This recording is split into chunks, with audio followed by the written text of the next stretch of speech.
Hello, welcome to the final part of the DDPP dispatcher training.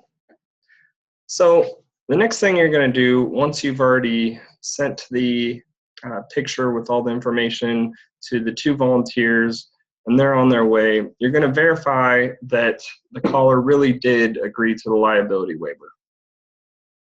And the way that you do that is by logging into the email account where all the liability waivers get sent to. So the username and password for the email account you're also going to have to get from the chapter president when you call and get the username and password for Volunteer Spot. So once you have the username and password, you'll go to mail.ddpp.us. And when you first log in, after you enter the username and password, it's going to look like this. And what you're going to want to click on is Squirrel Mail. So click Read using Squirrel Mail. And it's going to look like this, having a whole bunch of waivers in here, but you don't need to sort through all of them.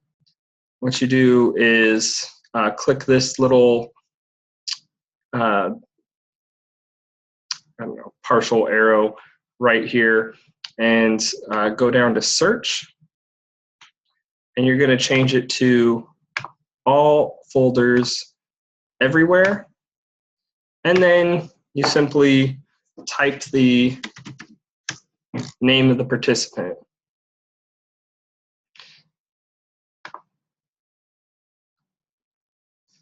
And then you're going to hit search, and something should pop up looking something like this, and you would just there'd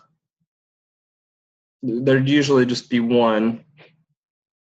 Anyway, you'd click whichever after you enter the name, you click the form, and as long as you see, okay, yes, that person with that phone number already agreed to the liability waiver, then you're good to go. So you're going to do the same thing for each of the passengers.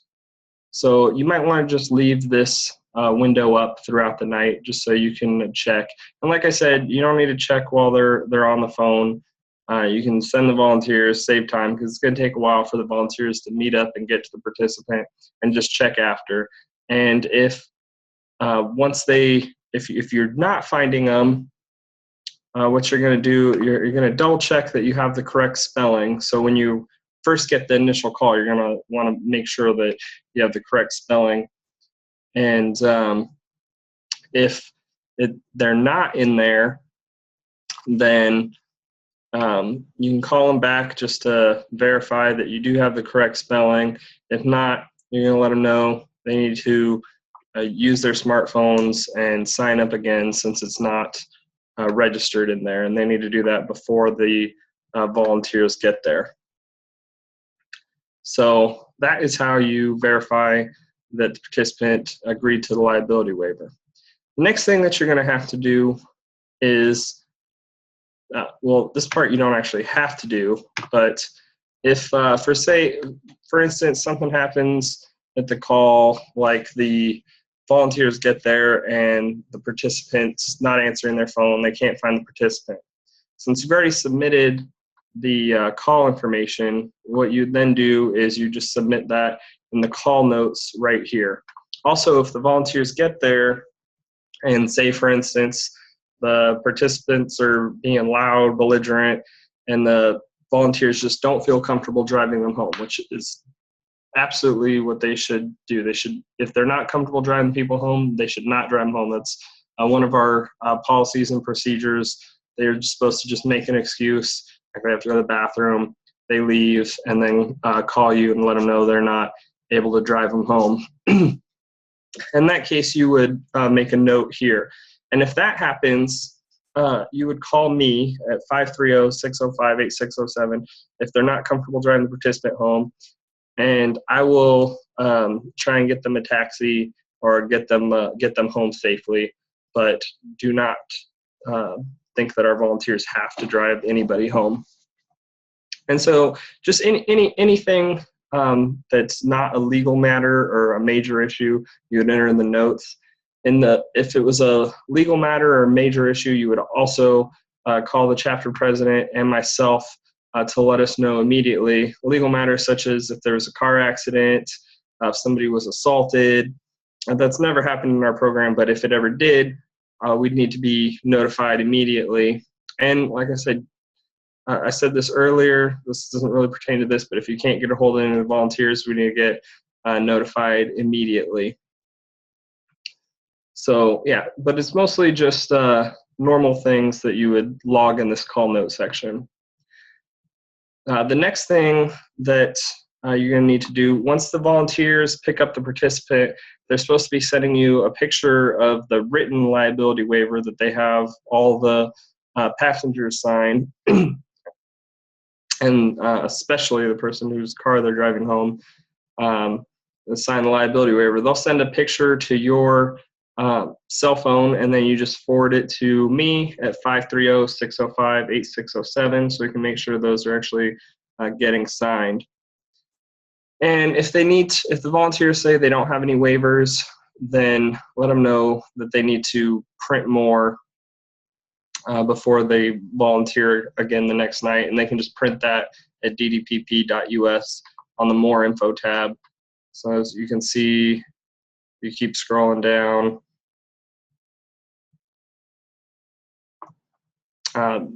The liability waiver agreement right here is the one that the participants actually sign.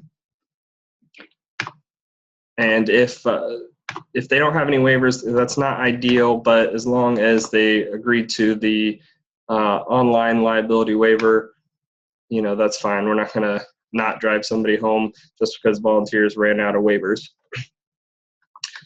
Next, say you get a call late at night towards 5:30 or whatever time, and the volunteers don't actually get home until after 6 a.m. Since our hours are from 8 p.m. until 6 a.m., what you would do is you would log that in the after hours call log. That's also just like everything else on the More Info tab, the ddpp.us. Right here, after hours for dispatchers. So you just put the volunteers' names right here, put your date of birth, and you'd put the time each of the volunteers arrived home. So if they get home, and that's self-explanatory, they get home 6:30, you put 6:30. Because the volunteers are supposed to text you once they finally get home. So that really covers everything for dispatching. Make sure to actually read this entire dispatching instructions. Even though it covers everything we just went over, it'll help you to remember what you need to do, and then just make sure you're doing it. The next thing you're going to have to do is take the test. But finally, I want to let you know, if you have any problems, if anything comes up or that's irregular, you don't know how to handle, call the chapter president. If you can't get a hold of the chapter president, call myself. And again, I want to reiterate, if any major incidents happen, absolutely call both myself and the chapter president right away to let us know. It doesn't matter how late it is. So, all right, thank you again for volunteering, and I hope you have a great day.